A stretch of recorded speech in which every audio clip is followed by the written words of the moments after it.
नमस्कार, मैं प्रभात प्रियदर्शी, आप सभी का मेरे यूट्यूब चैनल प्रियदर्शी IAS में स्वागत है। आज मैं आप सभी के लिए मॉडर्न हिस्ट्री आधुनिक भारत का इतिहास लेकर के आया हूँ, जिसमें आज का टॉपिक है स्वदेशी आंदोलन।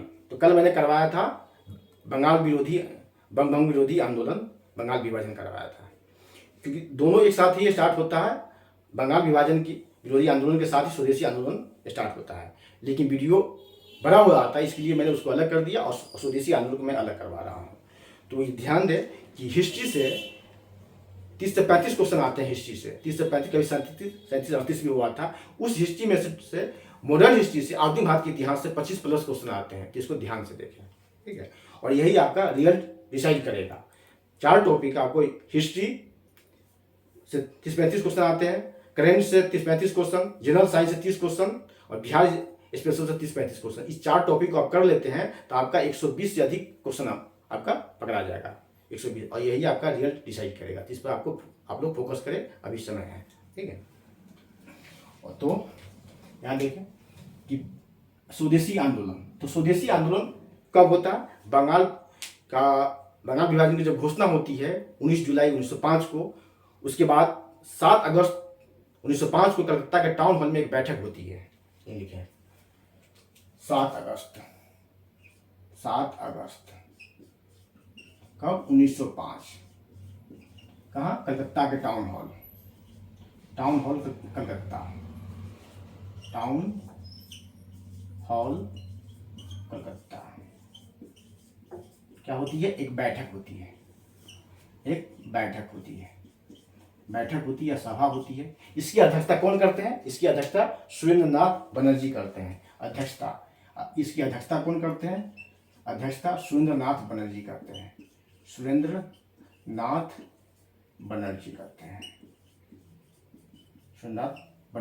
और इसमें मुख्य प्रस्ताव पास होता है स्वदेशी आंदोलन के लिए। प्रस्ताव पास होता है, हाँ, स्वदेशी आंदोलन के प्रस्ताव।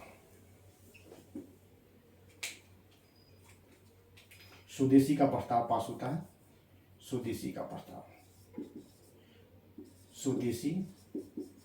स्वदेशी आंदोलन का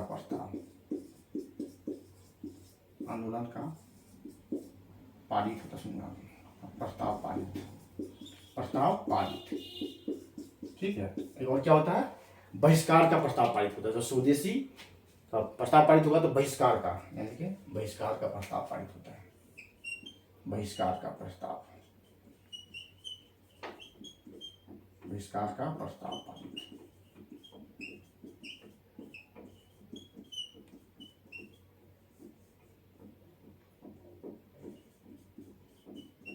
ठीक है। कब हुआ था? 7 अगस्त 1905 को स्वदेशी आंदोलन का प्रस्ताव पारित होता है, बहिष्कार का प्रस्ताव पारित होता है, विदेशी वस्तुओं का बहिष्कार का प्रस्ताव पारित होता है, ठीक है।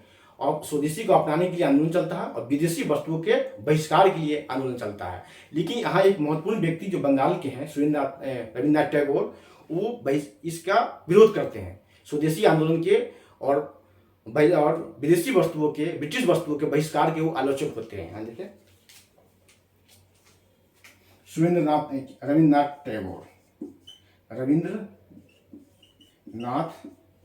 टैगोर, ये क्या होते हैं?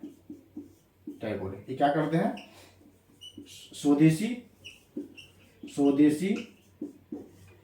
और ब्रिटिश वस्तुओं के तथा ब्रिटिश वस्तुओं के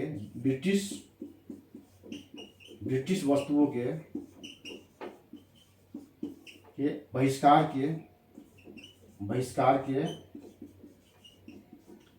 के आलोचक होते हैं। क्या होते हैं? आलोचक। इसकी आलोचना करते हैं, आलोचक होते हैं, ठीक है। इनका कहना है कि पूर्व और पश्चिम के मध्य एक समन्वय स्थापित होना चाहिए, इसका विरोध नहीं होना चाहिए। इनका क्या कहना है? इनका कहना था कि पूर्व और पश्चिम के मध्य, पूर्व एवं पश्चिम के मध्य एक समन्वय स्थापित होना चाहिए, एक समन्वय स्थापित होना चाहिए। किसका कहना है? रविन्द्रनाथ टैगोर का। ये ब्रिटिश वस्तुओं के बहिष्कार के विरोधी थे। ठीक है, आगे चल करके गांधी जी के चरखा के विरोधी होते हैं और औद्योगिकरण के समर्थक होते हैं, जबकि गांधी औद्योगिकरण के विरोधी होते हैं और चरखा के समर्थक होते हैं, और रविन्द्रनाथ टैगोर चरखा के विरोधी होते हैं और औद्योगिकरण के समर्थक होते हैं। जबकि गांधी को महात्मा की उपाधि इसी रविन्द्रनाथ टैगोर ने दिया था। चंपारण सत्याग्रह के बाद उनसे प्रभावित होकर के रविन्द्रनाथ टैगोर ने ही गांधी को महात्मा की उपाधि दिया था, और बदले में गांधी ने भी इनको एक उपाधि दिया था, गुरु जी की उपाधि दिया था। ठीक है, गांधी किसी का उधार नहीं रखते थे, बदले में इन्हें भी गुरुदेव की उपाधि दिया था, गुरुदेव की उपाधि दिया था। ठीक है, गांधी ने। तो यहाँ हो गया। अब देखिए आगे, अब होता है कि इस आंदोलन के सर्वप्रथम घोषणा, इस बहिष्कार आंदोलन के सर्वप्रथम ब्रिटिश वस्तुओं के बहिष्कार की मांग कौन उठाते हैं? तो सर्वप्रथम ब्रिटिश वस्तुओं के बहिष्कार की मांग कृष्ण कुमार मित्र नामक व्यक्ति उठाते हैं, और अपनी पत्रिका संजीवनी में 13 जुलाई 1905 के अंक में उसे प्रकाशित करते हैं। तो क्वेश्चन इस तरह से बनेगा आपका। ठीक है, सर्वप्रथम बहिष्कार की मांग, ब्रिटिश वस्तुओं के बहिष्कार की मांग, ब्रिटिश वस्तुओं के बहिष्कार की मांग,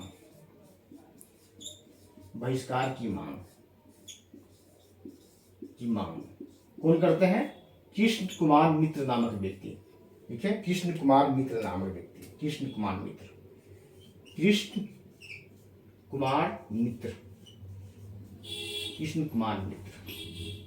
कहाँ करते हैं? तो इनकी एक पत्रिका थी, उसका नाम था संजीवनी। तो क्वेश्चन यहां से भी बनेगा कि संजीवनी पत्रिका किस आंदोलन से संबंधित है? तो संजीवनी पत्रिका स्वदेशी आंदोलन से संबंधित है।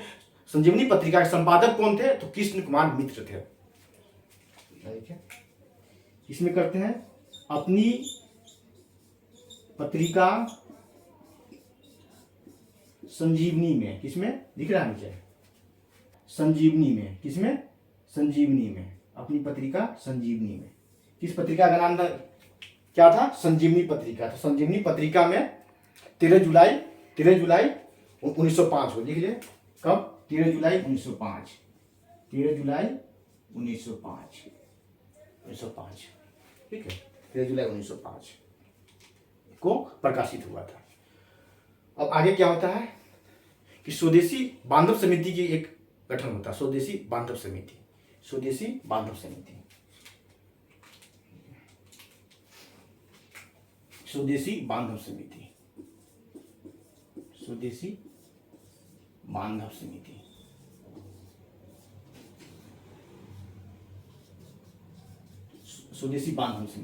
स्वदेशी बांधव समिति की स्थापना होती है। इसका गठन कौन करता है? अश्विनी कुमार दत्त। लिखे अश्विनी कुमार दत्त।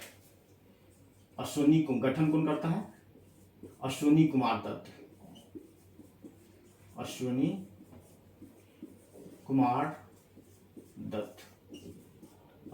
दत्त। इसका गठन करता है। ठीक है, उद्देश्य क्या था करने का? जन समर्थन प्राप्त करने के लिए। लिखे जन समर्थन प्राप्त करने के लिए, जन समर्थन के लिए स्वदेशी आंदोलन के लिए जन समर्थन प्राप्त करने के लिए एक स्वदेशी बांधव समिति का गठन होता है। उसे करते हैं कौन? अश्विनी कुमार घोष। यहां से भी क्वेश्चन बनेगा, इस स्वदेशी बांधव समिति का गठन कब किया गया था, किस आंदोलन के समय? तो स्वदेशी आंदोलन के समय 1905 में। इसका गठन किसने किया था? अश्विनी कुमार दत्त ने किया था। उसका उद्देश्य क्या था? स्वदेशी आंदोलन में जन समर्थन प्राप्त करने के लिए इसका गठन किया गया था। अब बंगाल में क्या होता है कि टैगोर के शांति निकेतन के तर्ज पर पूरे बंगाल में नेशनल कॉलेज की स्थापना होती है। लिखिए आप आगे चल करके क्या होता है? टैगोर के शांति निकेतन की तर्ज पर, शांति निकेतन की तर्ज पर क्या होता है? नेशनल कॉलेज की स्थापना। नेशनल कॉलेज की स्थापना होती है। इसी से बंगाल के सारे विद्यालयों को संबद्ध कर दिया जाता है। ठीक है, और कम समय में ही ये राष्ट्रीय विद्यालय की स्थापना होती है। बहुत कम समय में ही इसकी स्थापना होती है और फैल जाती है। इसी के साथ बहुत सारे विद्यालयों को सम्मत कर दिया जाता है। ठीक है, अब कहा कि स्वदेशी आंदोलन में नारा क्या था, आत्मनिर्भरता और आत्मशक्ति, दो नारे थे इसमें। ठीक है, स्वदेशी आंदोलन में नारा, स्वदेशी आंदोलन में नारा, क्या नारा था, दो नारे थे, आत्मशक्ति और आत्मनिर्भरता, आत्मशक्ति और आत्मनिर्भरता, आत्मशक्ति, आत्मशक्ति, दूसरा था आत्मनिर्भरता, आत्मनिर्भरता, दो तरह के नारे दिए गए थे। तो कहा जाए कि आत्मशक्ति और आत्मनिर्भरता नारा किस आंदोलन में दिया गया था, तो आत्मशक्ति और आत्मनिर्भरता नारा स्वदेशी आंदोलन में दिया गया था। किस आंदोलन में, स्वदेशी आंदोलन में दिया गया था। देखिए, और अब इस आंदोलन का विस्तार, इस आंदोलन में को किसने कहां पर नेतृत्व किया, देखिए विस्तार, देखिए तिलक ने पूरे देश में किया था नेतृत्व, खास करके मुंबई और पुणे में। देखिए तिलक, तिलक, बाल गंगाधर तिलक जी, तिलक पूरे देश में, पूरे देश में, विशेषकर कहा, बम्बई एंड पुणे, मुंबई और पुणे में। ठीक है, अब है चिदम्बरम पिल्लई, चिदम्बरम पिल्लई क्या था, मद्रास प्रेसिडेंसी में। देखिए चिदम्बरम पिल्लई, चिदम्बरम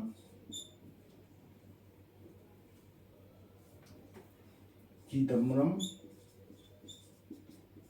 पिल्लई, पिल्लई कहाँ किया था, मद्रास प्रेसिडेंसी में, Madras presidency.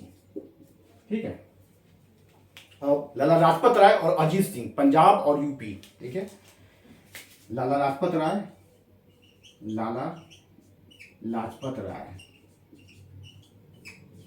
Rai and Ajit Singh,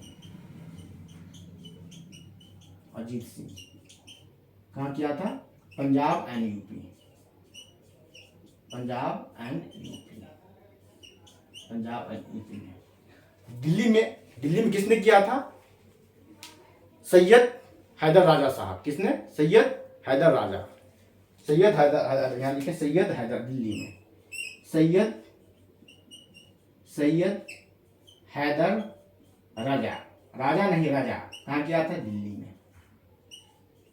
ठीक है, तो इसमें क्वेश्चन आता है, कई पीसीएस में क्वेश्चन आ चुका है, आईएएस में भी क्वेश्चन आ चुका है 2012 से पहले, इस तरह का क्वेश्चन बनता था कि पूरे देश में तिलक ने कहा नेतृत्व किया, तो पूरे भारत में, लेकिन विशेषकर मुंबई और पुणे में। ठीक है, चिदम्बरम पिल्लई कहाँ नेतृत्व किया, मद्रास, या क्वेश्चन इस तरह से बनाया कि मद्रास प्रेसिडेंसी में स्वदेशी आंदोलन का नेतृत्व किसने किया, चिदम्बरम पिल्लई ने। पंजाब और यूपी में किसने नेतृत्व किया, लाला लाजपत राय और अजीत सिंह। दिल्ली में किसने किया, सैयद हैदर राजा साहब ने दिल्ली में नेतृत्व किया। ठीक है, अब इसका प्रभाव देखिए, प्रभाव, सभी आंदोलन का कुछ प्रभाव होता है।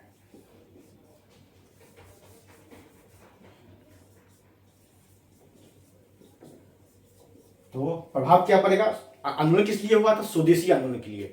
स्वदेशी शिल्प कला तथा उद्योगों का पुनर्जीवन हुआ है, शिल्प कला। ठीक है, शिल्प कला, दो तरह का प्रभाव होगा यहां देखने को मिलेगा, शिल्प कला, शिल्प कला, शिल्प कला तथा उद्योगों का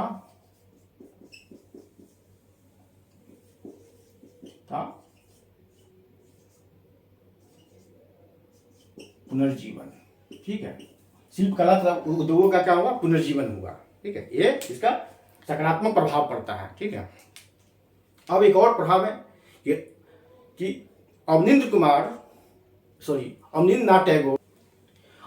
नाथ टैगोर और अपने बड़े भाई नागेंद्र नाथ टैगोर के साथ मिलकर के इंडियन सोसाइटी ऑफ आर्ट की स्थापना करते हैं। ठीक है, Indian society of art, Indian society of art,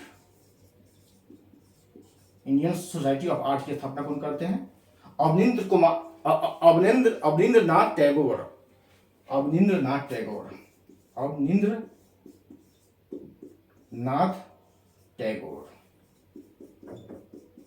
अपने बड़े भाई, श्रीजी के बड़े भाई के साथ, बड़े भाई नागेंद्र नाथ टैगोर, नाथ टैगोर के साथ मिलकर, नाथ टैगोर,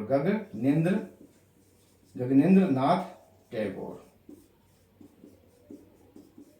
टैगोर के साथ मिलकर के क्या स्टार्ट किया था, इंडियन सोसाइटी ऑफ आर्ट। इसी आंदोलन में कब किया था, ये हुआ था 1907 में लिख लेती थी। कब? 1907 में, 1907 में, ठीक है, 1907 में। अब देखिए, और स्वदेशी आंदोलन के समर्थक होते हैं एक ब्रिटिश पत्रकार जिसका नाम होता है एच.डब्ल्यू. नेविन्सन। एच.डब्ल्यू. नेविन्सन। क्वेश्चन आएगा कि कौन कौन ऐसे ब्रिटिश पत्रकार थे जो भारतीय स्वदेशी आंदोलन के समर्थक थे। वो भी क्या, ब्रिटिश पत्रकार, ब्रिटिश के विरुद्ध ही ये आंदोलन चल रहा था, और एक ब्रिटिश पत्रकार जिसने स्वदेशी आंदोलन का समर्थन किया वो था एच.डब्ल्यू. नेविन्सन। लिखे एच.डब्ल्यू. नेविन्सन, एच.डब्ल्यू. नेविन्सन। नेविन्सन क्या है, एक ब्रिटिश पत्रकार है। क्या है? ब्रिटिश पत्रकार, ब्रिटिश पत्रकार। ये क्या क्या था, स्वदेशी आंदोलन के समर्थक थे, स्वदेशी आंदोलन के समर्थक, आंदोलन के समर्थक थे, स्वदेशी आंदोलन के समर्थक। क्वेश्चन बनेगा कि कौन ऐसे ब्रिटिश पत्रकार हुए जो भारत के स्वदेशी आंदोलन के समर्थक हुए, जबकि स्वदेशी आंदोलन ब्रिटिश के विरुद्ध ही चल रहा था। एच.डब्ल्यू. नेविन्सन, एच.डब्ल्यू. नेविन्सन। ये मैनचेस्टर, गार्जियन, हेराल्ड और क्रॉनिकल में रिपोर्टिंग किया था। लिख ले, चलिए, कहाँ का रिपोर्टिंग किया था, मैनचेस्टर, गार्जियन, हेराल्ड, और हेराल्ड है ब्रिटिश अखबार है, और नेहरू जी ने स्टार्ट किया था नेशनल हेराल्ड, जिस पर अभी केस चल रहा है। ये सिर्फ हेराल्ड है, ध्यान रखिएगा, ये हेराल्ड है, नेशनल हेराल्ड नहीं है, ठीक है। और daily Chronicle, daily Chronicle, Chronicle एक पत्रिका भी आ रही है, लेकिन ये अखबार था। मैनचेस्टर, गार्जियन, हेराल्ड और डेली क्रॉनिकल में इन्होंने रिपोर्टिंग किया था स्वदेशी आंदोलन के लिए। तो स्वदेशी आंदोलन के समर्थक कौन ऐसे ब्रिटिश पत्रकार थे, एच.डब्ल्यू. नेविन्सन, एच.डब्ल्यू. नेविन्सन। अब आगे चल करके कोलकाता में कांग्रेस का अधिवेशन होता है। कोलकाता में 1906 में कांग्रेस का अधिवेशन होता है, इसमें विवाद होता है। यहाँ देखें, यहाँ देखें, 1906 क्या है, कलकत्ता अधिवेशन, कलकत्ता अधिवेशन, अधिवेशन, अधिवेशन, अधिवेशन। इसकी अध्यक्षता कौन करते हैं, इसकी अध्यक्षता करते हैं दादा भाई नौरोजी। और यहीं पर क्या होता है, इतना विवाद हो जाता है कि इसमें कौन सी फूट पड़ने वाली होती है, ये विभाजन की नौबत आ जाती है। लेकिन यहाँ तो टल जाता है, 1906 के कलकत्ता अधिवेशन में तो टल जाता है, लेकिन अगले साल, अगले वर्ष 1907 में जब सूरत में अधिवेशन होता है तो ये विभाजन नहीं टल पाता है, वहाँ विभाजन हो जाता है, गर्म दल और नरम दल में विभाजन हुआ होता है। तो यहाँ भी विवाद बढ़ा था, लेकिन यहाँ विवाद दब गया। इसकी अध्यक्षता किए थे दादा भाई नौरोजी को अध्यक्ष बनाया गया था। कौन बने थे अध्यक्ष, दादा भाई नौरोजी, दादा भाई नौरोजी। उनके पर कई क्वेश्चन बनते हैं, ब्रिटिश पार्लियामेंट में मेंबर बनने वाले प्रथम व्यक्ति ही कई तरह क्वेश्चन बनते हैं। अभी ज़्यादा नहीं बताऊंगा, अभी सिर्फ मैं इसी पर फोकस करता हूँ, ठीक है। तो यहाँ पर विवाद बढ़ा था। यहाँ पर 2 प्रस्ताव पास हुए थे, 2 प्रस्ताव यहाँ पर पास हुआ था, 4 प्रस्ताव, सॉरी, स्वदेशी बहिष्कार, राष्ट्रीय शिक्षा और स्वराज, 4 प्रस्ताव पास हुआ था। ठीक है, यहाँ 4 प्रस्ताव पास हुआ था। स्वदेशी बहिष्कार, राष्ट्रीय शिक्षा, और चौथा था, है ना, स्वदेशी बहिष्कार, राष्ट्रीय शिक्षा, और चौथा स्वराज। चौथा था स्वराज। ध्यान दिख रहा है, स्वराज, स्वराज, स्वराज। तो स्वराज देखें यहाँ, ये पर कई क्वेश्चन बनेंगे आपको, कई पीसीएस में आईएएस में आ चुका है, ठीक है। स्वराज, तो स्वराज प्रथम बार प्रस्ताव पारित हुआ था कहाँ, कलकत्ता अधिवेशन 1906 में। लेकिन स्वराज पर चर्चा हुई थी प्रथम बार बनारस अधिवेशन 1905 में, जिसकी अध्यक्षता किए थे गोपाल कृष्ण गोखले ने, गोपाल कृष्ण गोखले ने। तो स्वराज पर प्रथम बार चर्चा हुई थी किस अधिवेशन में, क्वेश्चन आ सकता है, आ चुका है। स्वराज पर प्रथम बार चर्चा हुई थी 1905 के बनारस अधिवेशन में। लेकिन स्वराज पर प्रस्ताव कहाँ पारित हुआ, तो स्वराज पर प्रस्ताव पारित हुआ था कलकत्ता अधिवेशन में, जिसकी अध्यक्षता किए थे दादा भाई नौरोजी, और 1905 में गोपाल कृष्ण गोखले ने अध्यक्षता किया था, ठीक है। 4 प्रस्ताव यहाँ पास हुआ था, ठीक है। हम देखें अब यहाँ के बाद क्या होता है, फिर आप आइए सूरत में। मैंने बताया पहले कि यहाँ तो विभाजन टल जाता है, लेकिन सूरत में विभाजन कोई टाल नहीं पाता। सूरत में अध्यक्ष पद के लिए विवाद होता है, वहां विभाजन हुआ था। यहाँ लिखिए, यहाँ आते हैं, सूरत फूट होता है, इसी का नाम है सूरत फूट। सूरत 1907, इसका अध्यक्षता करते हैं कौन, सूरत फूट की, सूरत 1907 रास बिहारी बोस इसकी अध्यक्षता करते हैं। कौन करते हैं, रास बिहारी बोस, रास बिहारी बोस, रास बिहारी बोस इसकी अध्यक्षता करते हैं। क्या अध्यक्षता, ये क्या होते हैं, नरम दलीय होते हैं।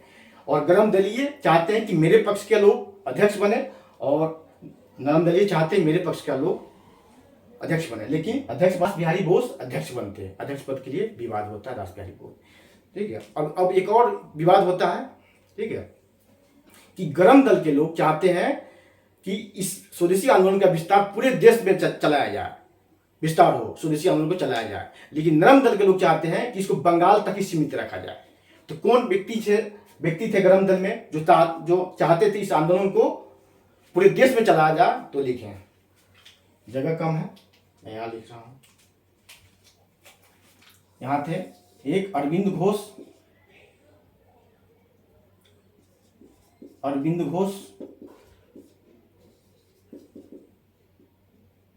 दो लाला लाजपत राय, बाल गंगाधर तिलक और बिपिन चंद्र पाल,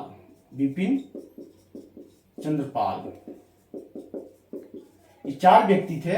अरविंद घोष, लाला लाजपत राय, बाल गंगाधर तिलक और बिपिन चंद्र पाल, इस तरह से लाल बाल पाल, ठीक है। अरविंद घोष और लाल बाल पाल याद रख लीजिए, लाल बाल पाल, लाला लाजपत राय, बिपिन चंद्र पाल और बाल गंगाधर तिलक, लाल बाल पाल और अरविंद घोष, ये चारों चाहते थे कि इस आंदोलन को, स्वदेशी आंदोलन को पूरे देश में विस्तारित किया जाए। लेकिन नरम दल के लोग चाहते हैं, कांग्रेस के नरम दल के लोग, इसको बंगाल तक ही सीमित रखा जाए। इसमें विवाद होता है और सूरत में फूट होता है, गरम दल और नरम दल अलग हुआ आते हैं। फिर आगे जाकर के 1916 के लखनऊ अधिवेशन में गरम दल और नरम दल एक हुआ आते हैं। तिलक और एन बेसेंट के प्रयास से गरम दल और नरम दल एक हुआ आते हैं। उस पर मैं एक अलग से वीडियो बनाऊंगा। 1916 के लखनऊ अधिवेशन में वो कई महत्वपूर्ण घटनाओं का वो साक्षी है। गरम दल नरम दल एक होते हैं, कांग्रेस और मुस्लिम लीग में समझौता होता है वहाँ, और मार्ले मिंटो का जो है मुस्लिम के लिए पृथक्करण निर्वाचन क्षेत्र, वहाँ कांग्रेस ने उसको एक्सेप्ट कर लेता है। तो महत्वपूर्ण घटनाएं घटती है। वहीं पर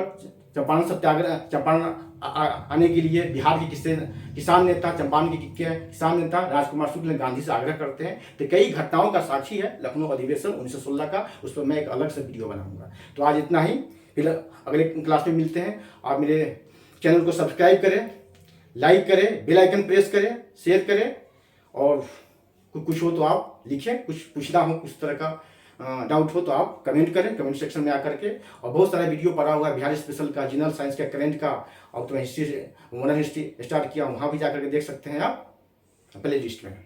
और पॉलिटी का, ज्योग्राफी का सारा सेक्शन में करवाऊंगा, धीरे धीरे चलता रहेगा इस तरह से। धन्यवाद।